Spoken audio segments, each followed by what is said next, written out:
আমাদের এই দেশ ভর্তাবাজির দেশ।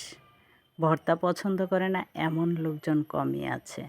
কাঁঠাল অনেকেই শুনি পছন্দ করে না, কিন্তু কাঁঠালের বিচির ভর্তা বেশিরভাগ মানুষই পছন্দ করে। আমাদের পরিবারে তো কাঁঠালের বিচির ভর্তা অনেক বেশি পছন্দের। তো আজ আমার ছোট দেবর চলে যাবে, তার ছুটির মেয়াদ শেষ, তাই কাঁঠালের বিচির ভর্তার আয়োজন করেছি যে সে যাওয়ার আগে বিচির ভর্তাটা করি। বিচিগুলো এতটা পুরান হয়নি, নতুন বিচির মিষ্টতা কম থাকে। বিচির গায়ের পানি যত শুকিয়ে যাবে বিচির মিষ্টতা বাড়বে এবং ভাজতে সহজ হয়।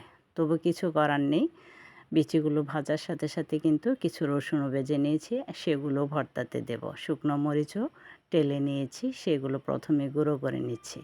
এখন আপনারা অনেকে অবাক হবেন যে গাইলে কেন কাঁঠালের বিচি ভর্তা বানাচ্ছি। আসলে সেটা একটা বিরাট ইতিহাস। বেশ কয়েক বছর আগে যখন আমার বড় সন্তানেরা মোটামুটি একটু বড় হয়েছে, স্কুলে পড়ে, তখনই আমার বাম হাতটা ভেঙে যায়।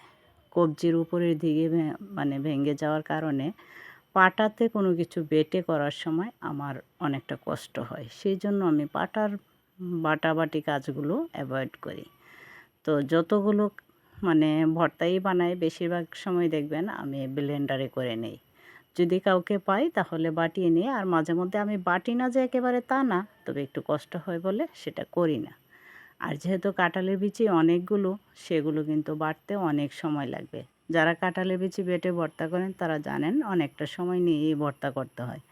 সেক্ষেত্রে গাইলে আমার কাছে অনেকটা সহজ লাগে, কারণ বিচিগুলো দিয়ে একসাথে অনেকগুলো বিচি গুঁড়া করে নেওয়া যায়। আর এর সাথে যেহেতু চেপা শুটকি দিব, এটার কাঁটা থাকতে পারে, সেই জন্য চেপা শুটকিটা আমি ব্লেন্ডারে ব্লেন্ড করে নিয়েছি, সাথে রসুনগুলোও দিয়ে দিয়েছিলাম।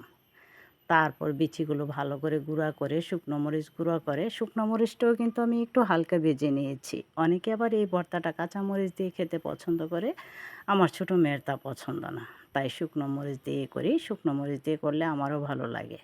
আসলে শুকনো মরিচ টালার যে একটা অথেন্টিক ঘ্রাণ, সেটা কি বলবো, এটা খুবই ভালো লাগে। তো খুব একটা টালি না, এই ভর্তাটার মধ্যে হালকা টেলেই দিতে হয়। আলুর ভর্তার মধ্যে মরিচটা একটু বেশি ভাজা ভাজা করি, কিন্তু কাঁঠালের বিচির ভর্তার মধ্যে একটু কম ভাজি। তো আমার সব কিছু মিশ্রণ শেষ। আমার বাগানের ধনেপাতা দিয়ে ভর্তাটা করেছি, এত অসম্ভব ঘ্রাণ বের হচ্ছে, মনে হচ্ছে এখনই খেয়ে ফেলি। আর পাটাই মাখা ভাত আপনারা খান তো, সেটা আমি কিন্তু এখন গাইলেই করে নেব। যেহেতু আমি পাটাই বাটি নেই, গাইলেই আমার পাটা। তো পাটায় মাখা ভাতটা আমার বড় মেয়ে খুব বেশি মিস করে। আজ সে বাড়িতে নেই। আমি পাটায় মাখা ভাত করব কি করব না সেটা নিয়ে চিন্তা করছিলাম, কিন্তু ভর্তার ঘ্রাণে আমি আর না করে থাকতে পারলাম না।